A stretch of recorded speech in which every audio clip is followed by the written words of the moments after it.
Assalamualaikum warahmatullahi wabarakatuh. Waalaikumsalam warahmatullahi wabarakatuh, Ibu. Halo teman-teman, bagaimana kabarnya hari ini? Baik, alhamdulillah, Ibu. Alhamdulillah. Sebelum memulai kegiatan, mari kita berdoa terlebih dahulu. Siapa yang mau memimpin doa? Aku, Bu. Oke, silakan. Teman-teman, sebelum memulai kegiatan, alangkah baiknya kita berdoa terlebih dahulu. Berdoa mulai. Berdoa selesai. Sudah, Ibu. Makasih, Asma. Teman-teman, hari ini kita akan melakukan bimbingan klasikal. Untuk sekarang udah minggu keberapa ya? Ketiga, Ibu. Udah ketiga ya. Nah, untuk materi kita hari ini adalah mengenai manajemen waktu. Tujuan dari bimbingan kita kali ini agar kalian dapat memanajemen waktu, terutama dalam waktu belajar. Nah, sebelum kita ke materi, kita sepakati dulu. Kita mau berapa menit nih bimbingannya? 45 menit, Bu. 45 menit. Yang lain ada saran lagi? Atau 45 menit? 7. Sama aja, Ibu. Mantap, 45 menit ya. Nah, sekarang supaya lebih fokus, kita ice breaking terlebih dahulu. Ice breakingnya adalah make up word, yaitu menyusun kata. Saya share screen dulu ya. Sudah muncul belum? Sudah, Ibu. Sudah, Bu. Oke, kita mulai ya. Kalian udah ngerti kan cara mainnya? Nggak disusun doang. Enggak, Bu. Jadi, nanti ada huruf-huruf yang acak nih. Nah, nanti teman-teman susun jadi suatu kata ya. Siap, Bu. Siap, Bu. Oke.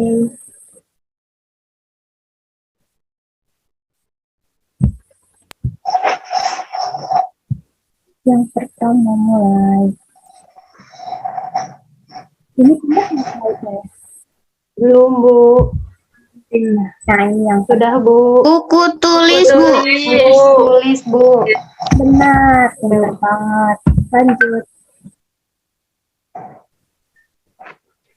Restoran.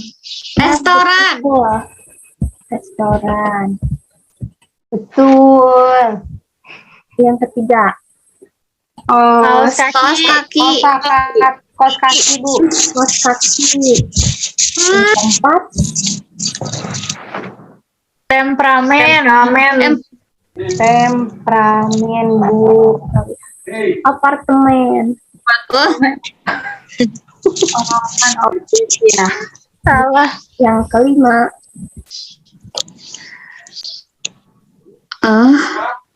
apa sih? Apa nih yang kelima nih?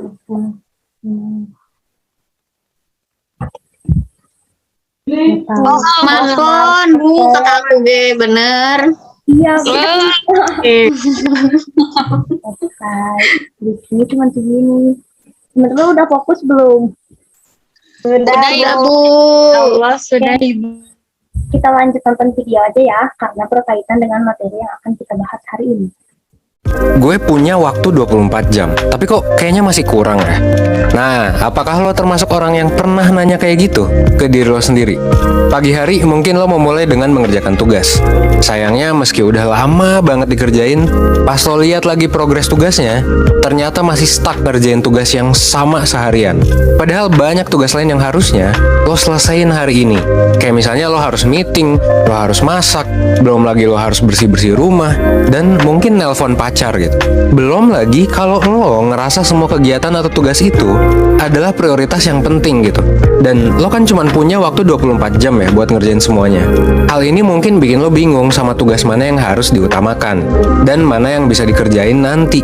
Terus lo jadi mikir, emang bisa ya 24 jam ini semua halnya itu, semua tugas gue itu gue selesain?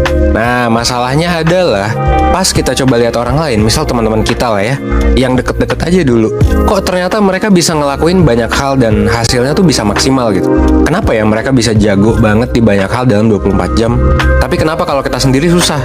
Well, di video ini gue bakal ngejelasin tips soal manajemen waktu, supaya di tengah banyaknya kesibukan lo ini, lo tetap bisa nih termotivasi untuk produktif, dan lo bisa memanfaatkan waktu yang ada dengan sebaik-baiknya. Makanya, saran gue, lo tonton video ini sampai habis, biar lo dapet keseluruhan insight-nya tentang gimana memanage waktu. Nah, ada hal mendasar yang perlu lo ketahui tentang manajemen waktu.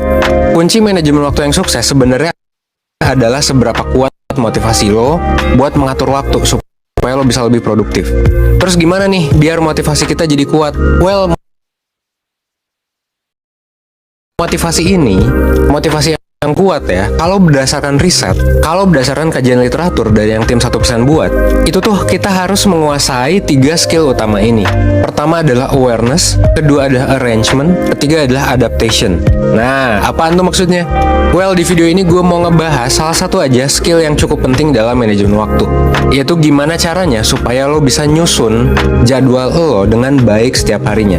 Menyusun itu artinya adalah skill yang arrangement. Mungkin sekarang lo mikir, gue udah nih nyoba bikin jadwal buat sehari-hari, tapi ya tetap aja banyak yang ke-skip, banyak yang ketunda, atau nggak sempet dikerjain. Padahal udah dijadwalin gitu. Yang pada akhirnya bikin lo nanya juga, ini salah gue di mana ya? Well, sebenarnya ada beberapa hal spesifik dan sederhana nih yang bisa lo lakuin dan akan ngaruh banget gitu. Apa tuh? Solusi pertama yang bisa dilakuin adalah lo tetap coba buat jadwal. Mungkin lo udah coba buat jadwal kan? Nah, tapi sekarang coba untuk ditulis dan lebih spesifik gitu. Dalam bentuk apa? Dalam bentuk checklist. Jadi ini yang pertama harus lo lakuin ya. Lo harus bikin checklist. Coba lo tulis kegiatan apa aja yang lo lakuin dan batas waktunya. Misalnya hari ini lo punya jadwal kuliah selama 3 jam. Terus lo harus nugas selama 2 jam dan lain seterusnya. Ini sebaiknya lo susun secara urut sesuai waktunya, atau bisa juga lo susun sesuai prioritas. Terus di samping jadwal kegiatan yang udah lo susun, checklistnya ya, hal selanjutnya yang bisa lo lakuin adalah lo bikin kotak kecil tempat lo checklist kalau kegiatan itu udah dilakuin. Jadi ini hal yang kedua ya, lo bikin kotak di sebelah checklistnya buat nyoret si checklistnya itu. Biasanya ada rasa puas dan lega ketika lo checklist kegiatan-kegiatan yang ada di jadwal itu. Ini juga bisa bikin lo jadi tambah semangat buat nyelesain tugas-tugas yang lain gitu. Kalau kata Gawande dalam bukunya The Checklist Manifesto, bikin checklist itu jadi cara simple dalam manajemen waktu karena bakalan bikin kita lebih fokus, satu ya, sama prioritas kegiatan. Yang kedua, ini bakal bikin kita disiplin sama tugas-tugas yang kita punya. Dan yang ketiga, ini bisa jadi reminder juga buat tugas-tugas selanjutnya. Dan ini juga terbukti sama banyak banget riset dan eksperimen yang sebelumnya udah pernah dilakuin sama banyak peneliti. Itu hal yang kedua ya. Hal yang ketiga yang bisa lo lakuin adalah untuk ngasih reward ke diri lo sendiri. Nah, rewardnya kayak gimana? Secara psikologis, manusia akan ngikutin ya tindakan yang munculin konsekuensi positif. Kalau misalnya tindakan lo itu menghasilkan konsekuensi yang positif, kemungkinan besar lo bakalan ngelakuin hal itu lagi gitu. Kayak kalau lo ngelakuin A terus konsekuensinya B, lo bakalan ngelakuin A terus-terusan kalau B itu bagus gitu. Nah, efek kayak gini itu bakalan ngaruh banget kalau konsekuensi positif atau kalau reward yang lo dapet itu lo dapetin sesegera mungkin. Intinya, secara gak langsung, lo termotivasi buat ngelakuin sesuatu karena lo tahu abis itu lo bakal dapet rewardnya. Makanya, setelah semua kegiatan selesai, sesuai dengan batas waktunya, lo bisa pakai sisa waktu yang ada buat istirahat atau buat entertainment, buat hiburan gitu. Misalnya di hari itu lo berhasil nyelesain tugas kuliah, abis nyapu ngepel rumah, beres tuh, dan lo abis meeting organisasi atau meeting kerjaan sampai sore sesuai dengan batas waktu yang udah lo bikin. Nah, pas malam, lo bisa aja tuh santai aja dulu gitu, nonton serial kesukaan lo hangout bareng temen, atau lo tidur lebih cepet gitu ya. Jadi kasih reward buat diri lo. Bikin rencana kegiatan itu memang susah-susah gampang ya. Lo mungkin masih bingung gimana ngatur mana kegiatan yang urgent, mana yang prioritas, mana yang penting, mana yang di hold, dan lain sebagainya. Hal yang tadi gue bilang sebenarnya baru 3 hal sederhana doang. Padahal sebenarnya banyak nih hal lain yang bisa lo pelajari dari gimana caranya memanage waktu dengan baik gitu.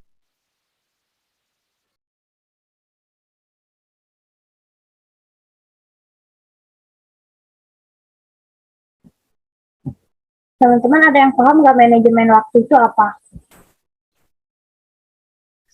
Cara mengatur waktu, Ibu. Mengatur waktu dengan baik, Ibu. Waktu dengan baik. Lalu ada lagi nggak?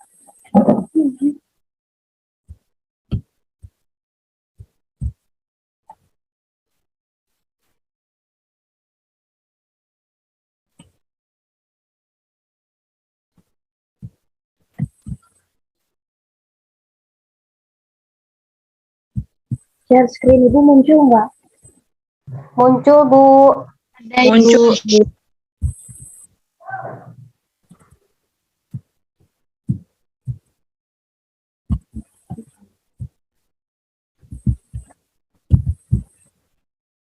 Manajemen waktu itu perencanaan, pengorganisasian, penggerakan, dan pengawasan produktivitas waktu dengan cara mengelola, menyeimbangkan, atau menata waktu agar dapat digunakan lebih efektif.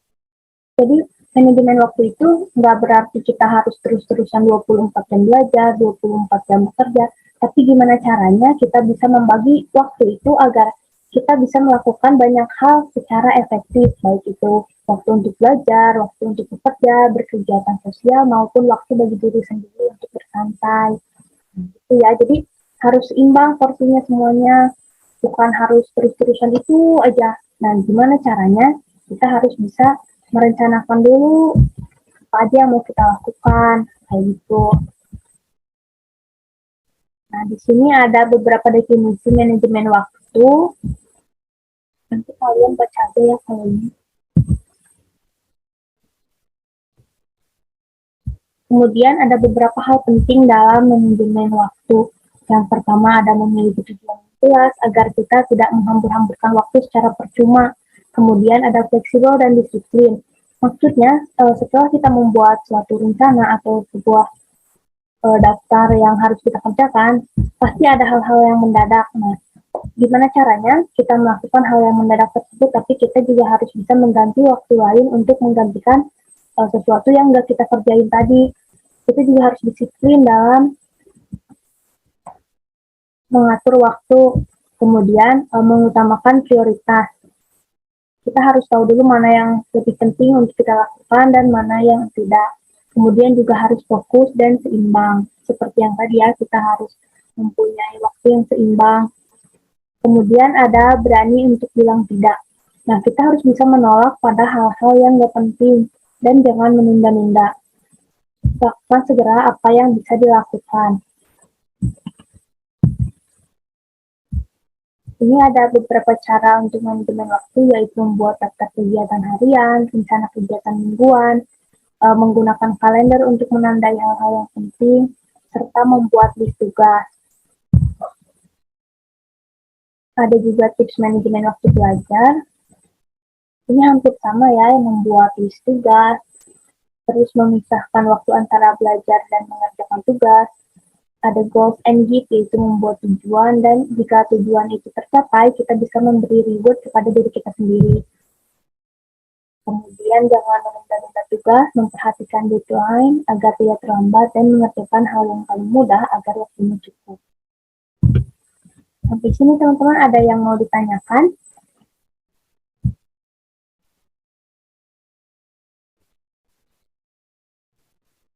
Ada yang mau bertanya nggak? Atau saya yang nanya aja ya? Boleh Bu, tanya aja.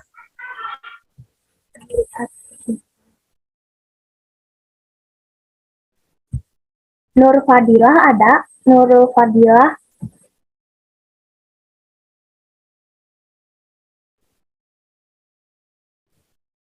Nggak ada ya? Mungkin lagi ke air Bu. Ayo kita ganti ke Rini deh. Ada nggak Rini?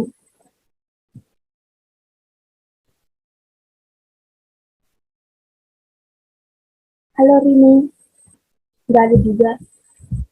Ganti ke Niken deh. Niken kalau habis bangun tidur ngapain? Aku Bu kalau udah bangun tidur matiin dulu alarm, terus ngecek HP, terus ke air Bu. Wah, anak yang rajin ya, habis bangun matiin alarm nggak tidur lagi. Kemudian Asila deh. Kalau Asila ngapain habis bangun tidur? Kalau aku, Ibu, nyalain lampu dulu terus ke air. Oke. Venita pulang sekolah ngapain? Pulang sekolah langsung diem, Bu. Rebahan dulu. Sekolah dulu istirahat. Oke. Nah, teman-teman, eh, sebelumnya udah pada ngerti belum ini materinya apa? Tentang materi hari ini. Mengerti, Ibu. Oke, kalau mengerti dan nggak ada pertanyaan, nanti Ibu ada evaluasi setelah kegiatan ini. Evaluasinya adalah membuat jadwal harian.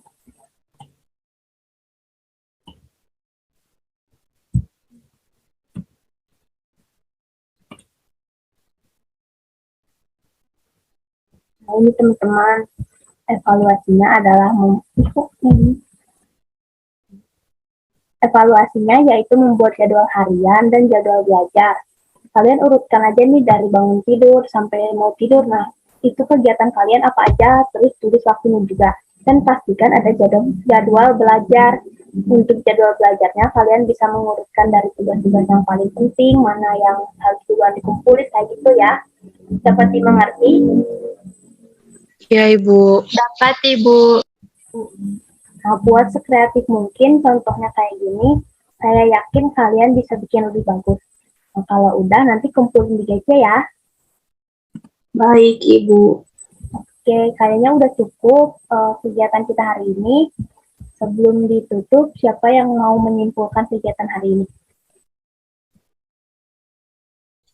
Aku, Bu. Oke, silakan. Jadi kesimpulannya, manajemen waktu itu kita tuh harus punya niat yang kuat untuk mengatur waktu.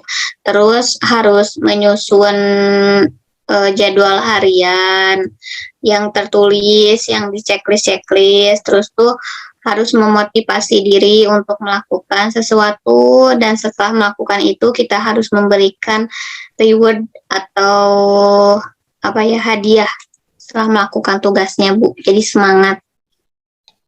Bagus sekali, makasih nih, Ken. Nah, itu udah mencakup semuanya ya, udah bener banget kesimpulannya kayak gitu. Oke, sekarang siapa yang mau menutup dengan doa? Siapa yang mau memimpin doa? Boleh, Ibu. Daripada boleh. Silakan. Baik, teman-teman. Sebelum mengakhiri kegiatan, alangkah baiknya kita berdoa terlebih dahulu. Berdoa mulai. Berdoa selesai. Terima kasih ya teman-teman. Sehat selalu. Wassalamualaikum warahmatullahi wabarakatuh. Waalaikumsalam warahmatullahi wabarakatuh. Terima kasih, kasih, Bu. Bu.